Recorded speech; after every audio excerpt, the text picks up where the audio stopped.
Puji Tuhan, bertemu lagi dalam Spaza musim yang kedua tentang karakter manusia akhir zaman. Sekarang kita sudah sampai pada pertemuan yang ke-15, di mana di dalam pertemuan ini kita akan membahas karakter yang ke-14. Mari kita berdoa terlebih dahulu. Tuhan Yesus, kami mengucap syukur oleh karena kemurahan-Mu, kami masih boleh Tuhan beri kesempatan untuk masuk lebih dalam lagi dalam kebenaran firman Tuhan. Berikanlah kami pemahaman, penjelasan yang sederhana, yang dapat memberikan kemajuan buat iman kami dan pengiringan kami kepada Tuhan. Ya Roh Kudus, bimbing kami dengan hikmat-Mu.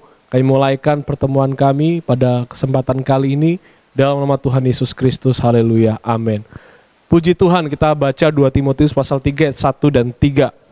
Ketahuilah bahwa pada hari-hari terakhir akan datang masa yang sukar, manusia akan menjadi tidak suka yang baik. Nah, karakter ini adalah karakter tidak suka yang baik, di mana diterjemahkan dari kata aslinya aphilogatos.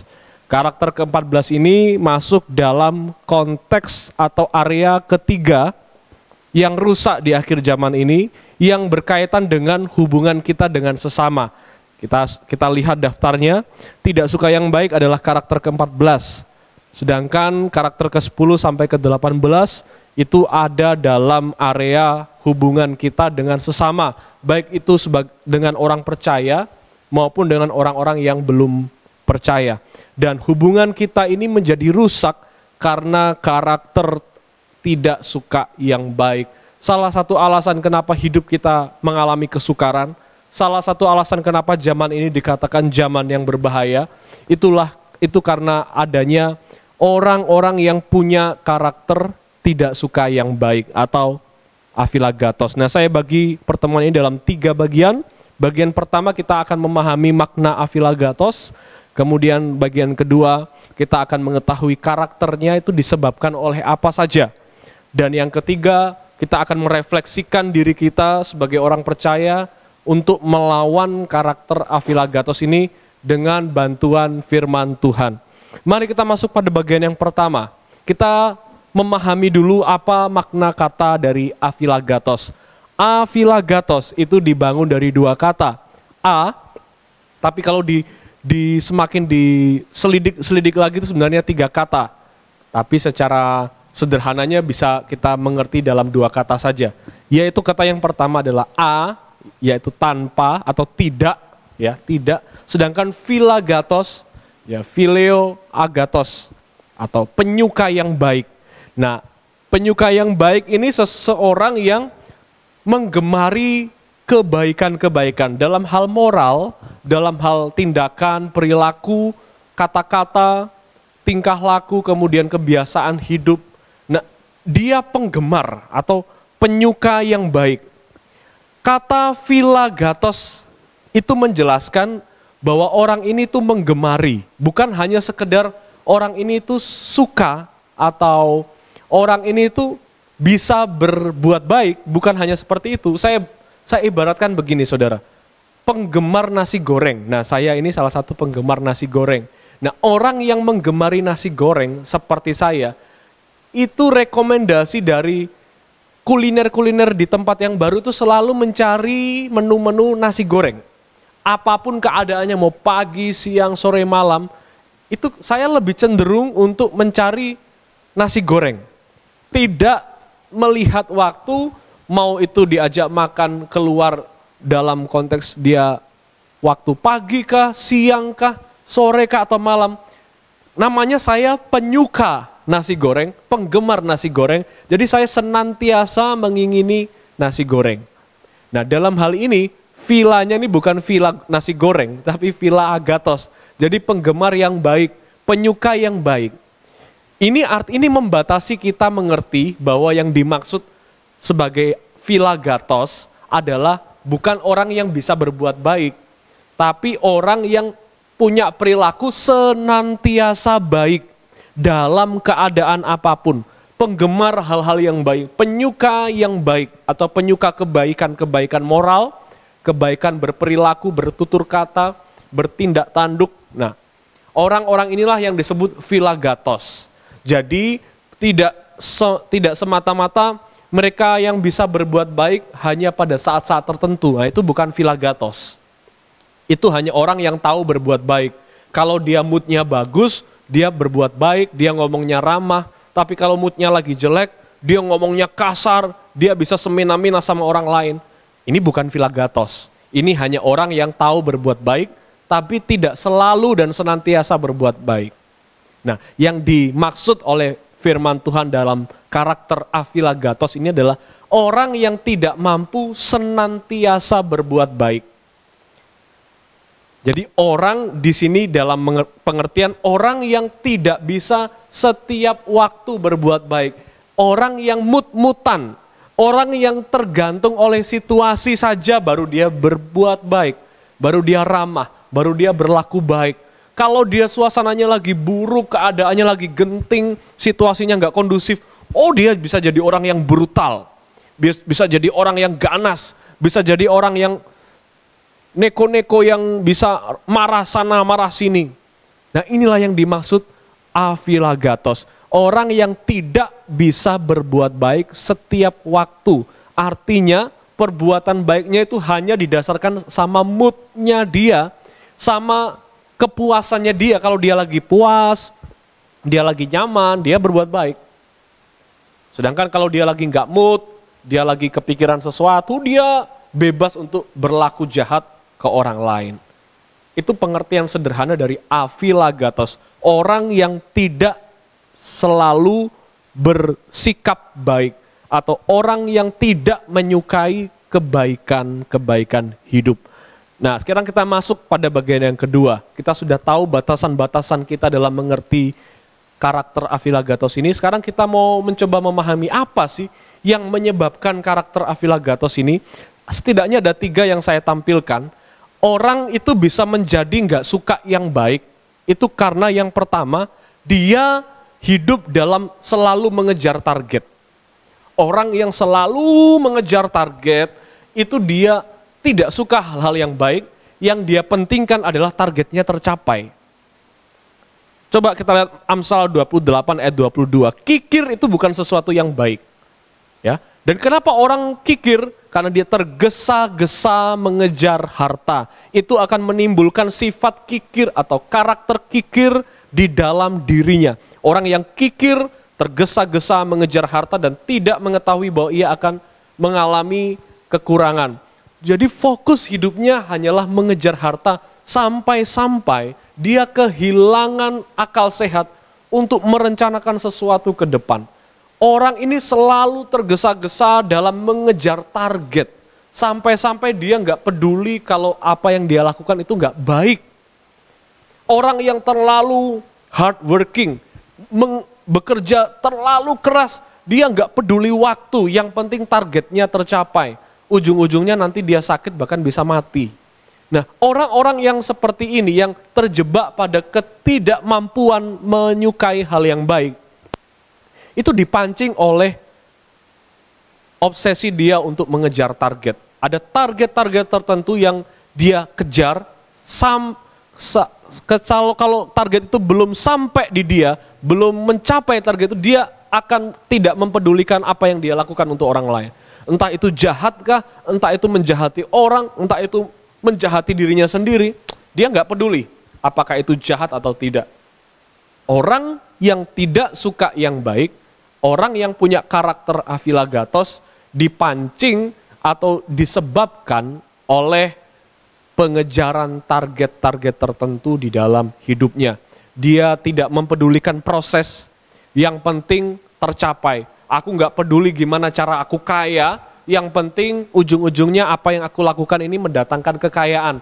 Aku nggak peduli apa itu kebaikan-kebaikan, cara-cara yang benar dalam berdagang, cara-cara yang baik dalam melayani, aku nggak peduli. Yang penting apa yang aku lakukan bisa shortcut, bisa sampai pada jalan pintas untuk mencapai cita-cita saya, apa yang menjadi target dalam hidup saya. Nah shortcut inilah yang memancing seseorang untuk abai terhadap hal-hal yang baik. Karena dia terlalu mengejar target. Entahkah dalam pelayanan dia ingin mendapatkan popularitas, entahkah sebagai artis dia ingin mendapatkan atensi dari orang-orang se-Indonesia. Dia nggak peduli apa yang dia lakukan, aku mau terkenal dengan cara apapun itu urusanku. Nggak peduli aku apakah caraku untuk terkenal itu baik atau enggak.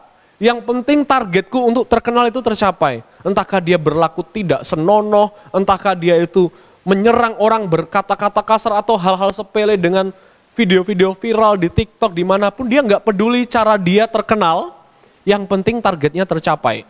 Karena menurut dia zaman sekarang itu penuh dengan persaingan. Kita harus cerdik dan tidak perlu melihat nilai-nilai kebaikan. Ketinggalan nanti kita tidak akan mencapai target kalau kita terlalu melihat apa yang baik.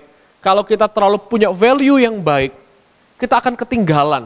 Nah, inilah pola pikir dari orang-orang di akhir zaman yang menyebabkan banyak orang tidak suka yang baik. Kemudian yang kedua, orang yang tidak suka yang baik itu disebabkan oleh desakan waktu atau keadaan. Contohnya dalam Amsal 19 ayat 2 dan Mika 6 ayat 11-12. Saya bacakan untuk kita. Masakan aku membiarkan tidak dihukum orang yang membaca timbangan palsu atau pundi-pundi berisi batu timbangan tipu? Orang-orang kaya di kota itu melakukan banyak kekerasan. Penduduknya berkata dusta dan lidah dalam mulut mereka adalah penipu. Karena didesak oleh keadaan, apalagi di tahun 2023 ini, ada begitu banyak kabar-kabar yang berkata ini adalah tahun yang berat, dan kita tidak boleh menyepelekan berita-berita semacam itu. Tetapi jangan karena kita terdesak oleh keadaan, karena ekonomi kita lagi mengkerut, karena keadaan keuangan kita lagi nggak stabil, finansial kita lagi seret, maka kita tidak mempedulikan apa yang baik. Jangan sampai kita senggol sana, senggol sini, bacok sana, bacok sini, jatuhkan orang lain, kemudian pukul sana, pukul sini, memfitnah sana, memfitnah sini, supaya kita mendapatkan apa yang kita inginkan.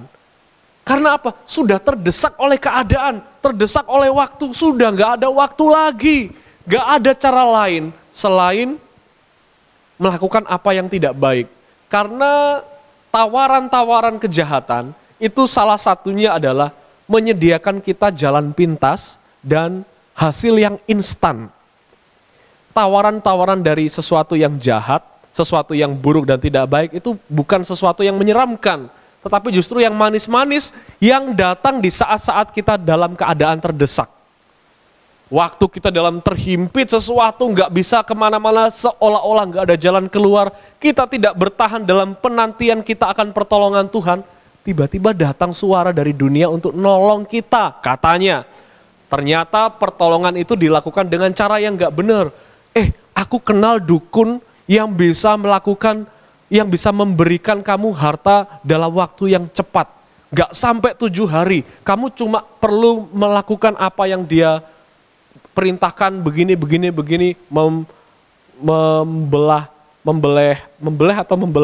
membelah ayam hitam, atau orang Jawa bilangnya cemani dan lain sebagainya, ambil tanah kuburan dan lain sebagainya supaya usahamu laris. Kalau enggak gini kamu, kalau kamu cuma ikut-ikut gereja, ikut Tuhan, ikut baca-baca firman, doa dan sebagainya, kapan Tuhan mau jawab? Coba lihat, tawaran yang jahat itu datang dalam bentuk yang manis. Itu sebabnya berhati-hati dalam setiap hal yang baik, seolah-olah, dan yang manis seolah-olah, tetapi belakangnya ada kuasa si jahat yang menjerumuskan kita pada ketidakbaikan, kejahatan moral di hadapan Tuhan. Mau balas dendam, gak ada waktu lagi selain bunuh dia, gak ada cara lain selain bunuh dia. Hati-hati saudara yang dikasih oleh Tuhan. Bahkan ketika seseorang mulai terdesak sama keadaan dan dia gak ada jalan keluar, tidak ada jalan lain, dia bisa saja memutuskan untuk bunuh diri. Dia sudah tidak mempedulikan lagi apa yang dia lakukan itu jahat atau baik, dia nggak peduli lagi. Yang penting dia menyelesaikan targetnya, menyelesaikan tujuan, mencapai tujuannya, yaitu bebas dari segala hal. Inilah yang menjadi ciri-ciri orang-orang di akhir zaman. Ketika mereka terdesak oleh keadaan dan waktu, mereka tiba-tiba buta akan semua yang baik. Mereka tiba-tiba ramah terhadap semua bentuk-bentuk kejahatan. Mereka tiba-tiba membuka diri terhadap semua tawaran-tawaran untuk berlaku jahat, berlaku curang, demi terbebas dari keadaan-keadaan yang mendesak. Dan alasan yang ketiga dan yang menyebabkan orang tidak suka yang baik, karena banyak orang berpikir seperti yang saya bilang tadi, bahwa kebaikan-kebaikan itu tidak efektif dan justru akan mendatangkan kerugian. Kalaupun untung itu untungnya itu lama banget, harus duduk di kaki Tuhan, sabar, berdoa, setia, entah kapan Tuhan jawab, lama banget. Itu pun kalau iya Tuhan jawab doaku, kalau enggak. Oleh karena pandangan berkata bahwa kebaikan itu enggak efektif untuk saya mencapai apa yang saya inginkan, oleh karena pandangan bahwa melakukan firman Tuhan itu hal yang merugikan, tidak mendatangkan benefit, pelayanan itu non-profit, dan lain sebagainya, maka dia membuka diri untuk melakukan apa yang tidak baik. Coba kita lihat Mazmur 73 ayat 3-5. Sebab aku cemburu kepada pembual-pembual kalau aku melihat kemujuran orang-orang fasik. Sebab kesakitan tidak ada pada mereka. Sehat dan gemuk tubuh mereka. Mereka tidak mengalami kesusahan manusia dan mereka tidak kena tulah seperti orang lain. Terkadang kita terjebak pada pertanyaan ini karena kita melihat mereka sangat instan mengalami keberuntungan. Sedangkan kita yang mati-matian untuk hidup di dalam Tuhan, kok susah sekali mengalami pengalaman keberuntungan itu. Mengalami pengalaman yang baik, enak, sehat, gemuk. Malah aku di dalam Tuhan itu banyak sekali masalah. Kalau gitu aku ikut cara mereka aja deh. Aku ikut cara dunia aja lah. Aku ikut apa kata mereka yang gak tahu firman, gak peduli aku mereka tahu firman atau enggak. Gak peduli aku mereka orang Kristen atau enggak. Gak peduli aku mereka hidup di dalam Tuhan atau tidak. Selama saran mereka itu bisa mendatangkan benefit, selama saran mereka itu bisa mendatangkan keuntungan yang instan, apa salahnya saya mencoba saran dari mereka? Hati-hatilah saudara dengan jerat dari Afilagatos ini. Hati-hatilah saudara dengan jerat dari karakter-karakter manusia akhir zaman ini. Mereka bukan hanya ada di sekitar kita, tapi mereka juga merongrong kita untuk ikut cara mereka. Untuk juga mengadopsi karakter mereka di dalam diri kita. Itu sebabnya saudara yang dikasih oleh Tuhan, takutlah senantiasa akan Tuhan. Coba saya mencari sesuatu dalam internet dan saya sampai pada sebuah situs, di situ ada pertanyaan. Pernahkah kamu melakukan sesuatu yang tidak baik? Mengapa? Kemudian saya baca komennya, ada yang berkata, saya sudah lupa kapan itu, tapi banyak sekali hal yang saya lakukan yang tidak baik. Kepada orang tua kah, kepada saudara apa, kepada orang lain. Apalagi kepada orang lain. Orang lain kasih komentar, pernahkah kamu melakukan sesuatu yang tidak baik dan alasannya apa? Oh saya pernah, saya memukuli teman anak guru karena dia tuh sombong, suka malak teman-teman di sekolah waktu itu. Biar nggak kurang ajar lagi, saya kasih pelajaran. Gimana rasanya dibully, yang biasanya dia suka bully teman-teman aku. Nah saudara, terkadang kejahatan itu berangkat dari alasan yang logis. Tetapi itu akan menjadi sesuatu yang sangat jahat ketika kita sudah mulai melakukannya. Membalas perbuatan jahat orang lain. Kita bukan hanya menjadikan kita sama jahatnya dengan mereka, tapi bisa saja kita menjadi lebih jahat dari orang yang menjahati kita. Ada lagi yang lain. Saya pernah mencuri uang nenek saya supaya saya dan adik-adik saya itu bisa jajan. Salah banget sih. Dia sadar, saudara, dia sadar salah banget. Tapi ya mau gimana lagi? Ingat, terdesak oleh keadaan, menyebabkan kita menjadi orang yang afilagatos, tidak suka yang baik. Salah banget sih, tapi ya mau gimana lagi, nenek saya itu pelit banget, padahal dia punya usaha toko baju loh. Kalau saya waktu itu nggak ngambil uang nenek, gimana saya adik saya buat ongkos sekolah? Nah ini alasan-alasan yang sepertinya masuk akal. Tetapi ini mencerminkan betapa orang itu ingin sesuatu yang instan, karena terdesak oleh keadaan. Itu sebabnya kita perlu merefleksikan diri kita kepada kebenaran firman Tuhan. Dan inilah bagian yang ketiga. Kita buka 1 Korintus 9 ayat 26. Sebab itu aku tidak berlari tanpa tujuan. Dan aku bukan petinju yang sembarangan saja memukul. Saudara yang dikasih oleh Tuhan, dua hal penting yang kita perlu selalu ingat dalam perjalanan hidup kita sebagai orang percaya. Yang pertama, kita tahu hidup kita punya tujuan. dan tujuan itu ada di dalam Tuhan.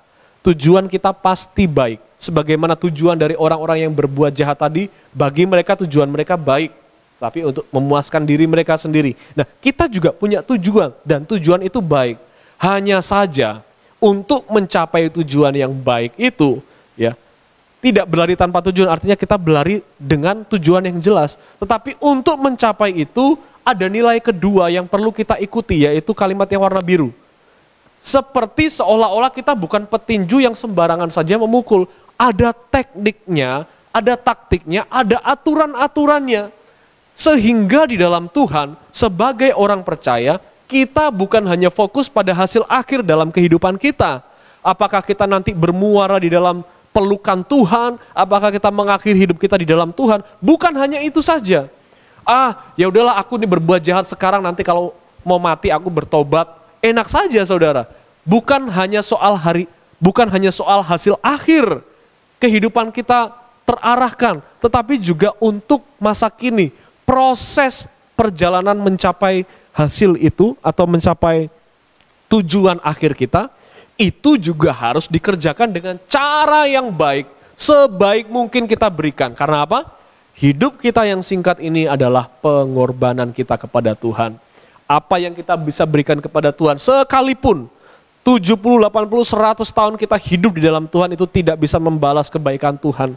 Satu saja, yaitu di atas kayu salib, kita tidak mampu membalasnya. Tetapi bukan berarti kita tutup mata dan lepas tangan untuk melakukan sesuatu kepada Tuhan. Do something, karena itu adalah ucapan syukur kita, rasa terima kasih kita.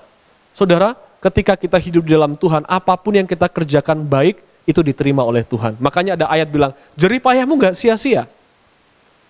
Mati-matian melayani Tuhan, mengasihi orang, mengampuni orang, itu semua gak sia-sia. Sedangkan orang yang di luar Tuhan, dia mau mati-matian seolah-olah mereka menyembah Tuhan dengan cara mereka berbuat baik, beramal, bersedekah, dan lain sebagainya. Semuanya sia-sia, karena tidak dikerjakan di dalam kebenarannya Kristus. Sedangkan orang yang sudah ada di dalam Kristus, kita semua yang kita lakukan ini tidak pernah ada yang sia-sia.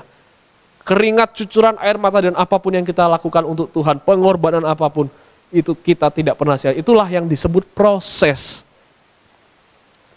kita selama hidup ini. Jadi jangan sebagai orang Kristen hanya ngelihat tujuan akhirnya saja. Udahlah, aku mabuk-mabukan, aku membenci istriku, aku nggak akan merawat anakku, yang penting nanti detik-detik aku mau mati, aku bertobat, nanti pasti ujung-ujungnya aku nanti masuk surga, tujuan akhirnya nanti aku selamat. Tidak bisa seperti itu saudara. Dan Tuhan tahu benar orang yang mempermainkan firman-Nya, orang yang sungguh-sungguh dengan firman. Tuhan tahu benar. Tuhan tahu benar, itu sebabnya bukan hanya fokus pada tujuan akhir, tapi bagaimana cara kita mencapai tujuan itu, itulah yang menjadi fokus hidup kita. Yes, kita mengejar targetnya Tuhan, tapi dengan cara-cara yang baik. Ya, kita bisa saja terdesak oleh waktu dan keadaan, tapi tidak dengan maksud meninggalkan kebaikan-kebaikan yang harus kita lakukan. Ya, mungkin kita tahu bahwa apa yang kita melakukan firman Tuhan itu enggak terlalu efektif. Mungkin apa yang kita lakukan kepada Tuhan itu enggak bisa mendatangkan keuntungan yang instan. Mungkin doa kita enggak langsung segera dijawab, tetapi itu satu-satunya cara yang benar. Jangan buka telinga kita untuk menerima saran dari dunia. Jangan membuka perhatian kita untuk melihat cara-cara mereka, sekalipun kita tahu mereka sehat, gemuk, makmur, sejahtera, kaya, pintar, berprestasi, mendapatkan banyak atensi. Tapi kalau proses mereka mendapatkan itu jijik di mata Tuhan, sama saja kita adalah orang-orang yang melukai hatinya Tuhan. Seorang olahragawan hanya dapat memperoleh mahkota sebagai juara apabila ia bertanding menurut peraturan olahraga. Seorang atlet tidak dinilai apakah dia yang paling pertama mencapai garis akhir. Saya seharusnya menampilkan ilustrasi, ada sebuah video dalam sebuah kompetisi, ada orang kompetisi balap sepeda. Nah, dia itu sudah mencapai garis akhir duluan dan dinyatakan juara satu. Ada juga ilustrasi lain yaitu lomba lari, sudah mencapai garis akhir dan juara satu. Tapi setelah dilihat dan mendapatkan banyak laporan, ternyata dia melakukan berbagai macam kecurangan sebelum mencapai garis akhir itu. Dia dibatalkan. Pencapaiannya sia-sia. Seorang olahragawan hanya dapat memperoleh mahkota sebagai juara apabila ia bertanding menurut peraturan-peraturan olahraga. Dan peraturan-peraturan yang dimaksud oleh firman Tuhan oleh Rasul Paulus di sini adalah kebenaran firman Tuhan. Tuhan menyatakan aturan-aturannya, nilai-nilainya, kebajikannya itu di dalam segala tulisan yang diilhamkan oleh Allah. Karena semua tulisan itu bermanfaat untuk mengajar kita, menyatakan kesalahan, memperbaiki kelakuan, mendidik kita dalam kebenaran. Dan dengan demikian apa? Tiap-tiap manusia kepunyaan Allah diperlengkapi untuk setiap perbuatan baik. Demikianlah pertemuan ke-15 kita tentang karakter tidak suka yang baik, dan biarlah Roh Kudus menolong kita untuk menghidupi firman-Nya. Kami mengucap syukur oleh karena kemurahan Tuhan, kami dapat mengikuti materi ini dengan baik. Kiranya Roh Kudus membukakan kami pemahaman, supaya kami dapat menerjemahkan setiap apa yang kami dengar, supaya kami dapat melakukan, mempraktekkan, menghidupi firman-Mu dalam kehidupan kami sehari-hari. Dalam nama Kristus Yesus kami mengucap syukur buat firman-Mu. Haleluya. Amin. Puji Tuhan, kiranya kasih Tuhan Yesus menyertai kita senantiasa. Amin.